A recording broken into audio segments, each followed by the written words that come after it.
салом шунавандагони азиз, шаҳри хабарҳои тоҷикистон ва ҷаҳонро дар нашри навбатии барномаи иттилоъоти хабар мустақиман рӯи мавҷи радиои Моҷир мешунавед. дар фурудгоҳи байналмилалии Тошканд маъмурони гумрук кӯшиши интиқоли тиллоро бо роҳи қочоқ ошкор карданд. ҳангоми аз назаргузаронии гумрукӣ бо ёрии таҷҳизоти муайянкунанда маълум гардидааст, ки дар узвҳои дарунаи мусофир ошаки тариқи хати парвози Тошканд деҳлӣ парвоз кардан мехостааст, металли қиматбаҳо ошкор шудааст. Бо ин роҳ мусофир кӯшиш кардааст, ки як пораи тиллои 60 граммаро, ки 24 миллион сӯми узбекӣ ё $25,000 арзиш доштааст, ба хориҷа барорад. Инчунин кормандони мақомоти гумрук дар фурудгоҳи Тошканд ҳангоми аз назаргузаронии мусофири дигар, ки ӯ низ ба Ҳиндустон чиптаи парвоз доштааст, соати қиматбаҳо, ки қисми болояш аз тилло омода шудааст, дарёфтанд. маълум шудааст, ки вазни умумии тиллои дар соат истифодашуда, ки аз назорати гумрукӣ пинҳон карда шудааст, тақрибан 113 граммро ташкил медиҳад, ки 22,5 миллион сум ё ин ки $2,300 арзиш дорад. ҳани замон аз рӯи далелҳои қонунвайронкунии гумрукӣ санҷишҳо оғоз гардидааст.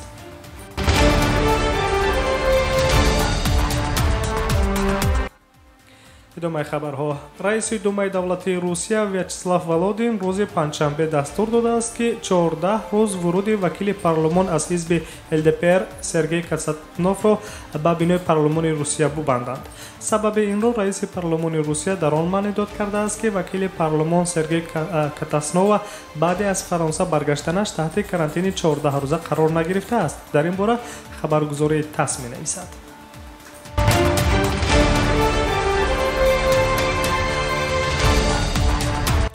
қисми зиёди фиристодани интиқоли пули муҳоҷирони меҳнатӣ аз Русия ба Тоҷикистон, Узбекистон ва Қирғизистон равона гардидааст. дар маҷмӯъ соли гузашта муҳоҷирон аз Русия 25 миллиард рублро ба ватанашон интиқол доданд. дар ин бора додистони шаҳри Москав Денис Петров дар мусоҳиба бо хабаргузории ТАСС иброз доштааст.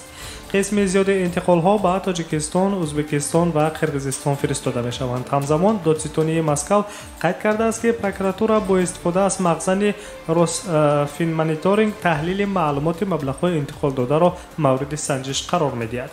ёдовар мешавем, ки 9 март нархи нафт дар биржаи ҷаҳонӣ ва бозори нафт якбора поён рафт. ин ба таври табиӣ ба доллар ва евро дар баробари рубл, ки фавран боло рафт, таъсир кард. дар натиҷа поин рафтани рубл ба интиқоли пул ба Тоҷикистон низ таъсири манфии худро гузошт, ки айни ҳол қурби мубодилави асъори Русия қариб 10% арзиши худро аз даст дод.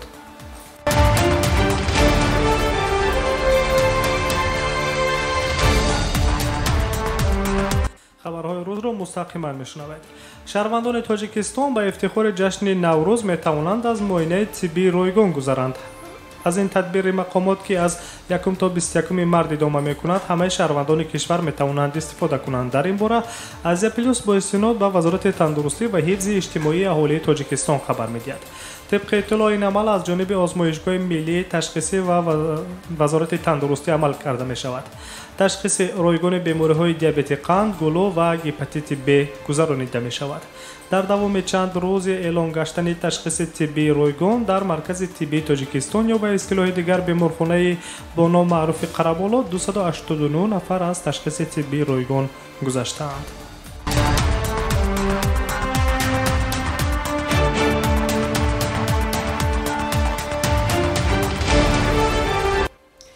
با فرمان پرزیدنت قزاقستان در این کشور چاره‌بینی‌های عمومی بکار کرده شدند. خبر می‌دهد سپوتنیک قزاقستان. تدبیرهای مخصوص پیشگیری کننده به پیشگیری پهنشوی کرونا ویروس در این کشور نگرانیده شده است. تدبیرهای خود محدود کنی از محکوم کنی همه چاره‌بینی‌ها تا بسته شدن مؤسسه‌های تعلیمی سبب گردیده است.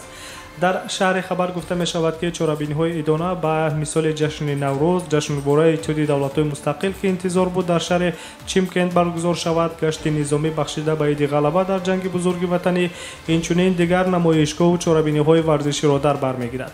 خوانندگان و دانشجویان مؤسسه‌های تعلیمی نیز از 16 مارت تا 5 اپریل به رخصتی می‌روند. کودکستان‌ها باشد به مثل پیشتر کارشان را ادامه خواهند داد. در این حال وزارت تندرستی قزاقستان رسما اظهار داشته است که در این کشور تا حالا یگان گرفتاری کرونا ویروس به قید گرفته نشده است.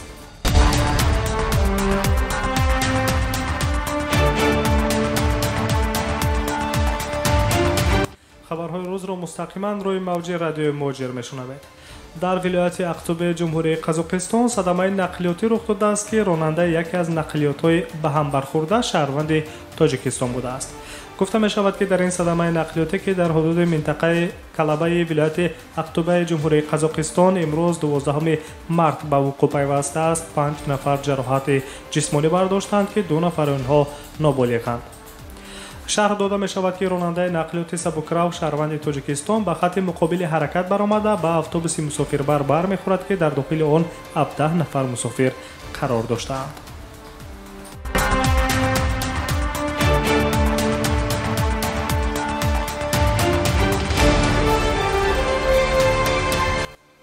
عراق و کویت پس از عربستان سعودی نرخ نفت را پایین کردند. پیشرفت استخراج نفت از روی کشورهای اوپک، عراق و کویت به مثل عربستان سعودی پیروی نموده نرخ فروش نفت در ماه اپریل را ارزان کردند.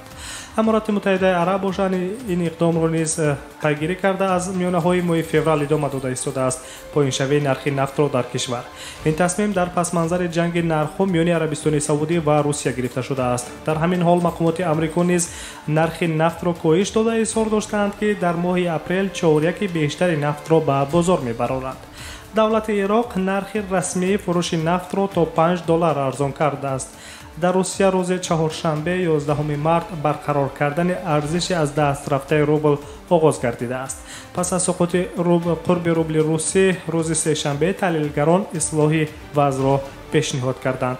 6 مارس کشورهای تولید کننده عضو اوپک نتوانستند درباره کاهش علاوگی استخراج نفت به موافقه رسند.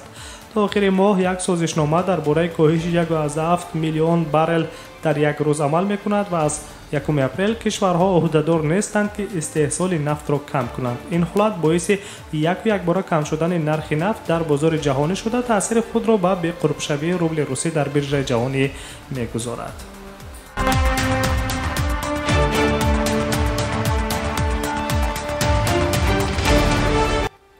پرزیدنت ایالات متحده آمریکا دونالد ترامپ با مقصد پیشگیری پنجشنبه کرونا ویروس ورود به ایالات متحده آمریکا از تمام کشورهای اروپا را به جز از بریتانیا منع کرد. محدودیت‌ها در نیمه روز جمعه 13 مارس اعتبار می‌گیرد. این ممنوعیت‌ها نه تنها به حجم نظررس سودا و بارکشی بلکه به یک قطار چیزهای دیگر نیز تاثیر می‌رساند.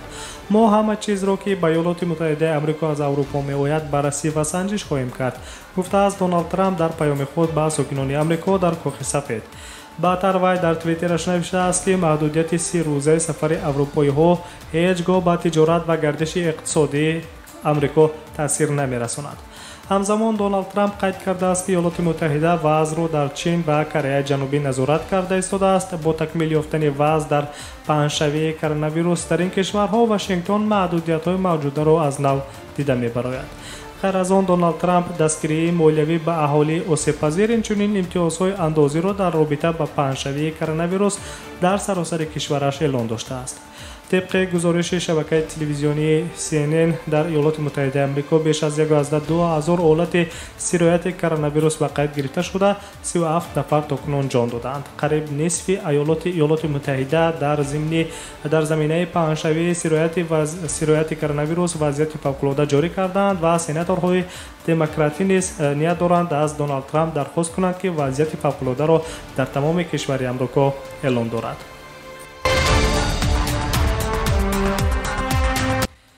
شنوندگان عزیز، در آخر نشر خبری توجه نمایید به یک اعلان. شام جمعه 13 مارس ساعت 18 به وقت مسکو در استودیو مرکزی رادیوی موج بخش مستقیم برنامه حقوق شما با اشتراک حقوقشناسان ساحه مهاجرت دایر می‌گردد.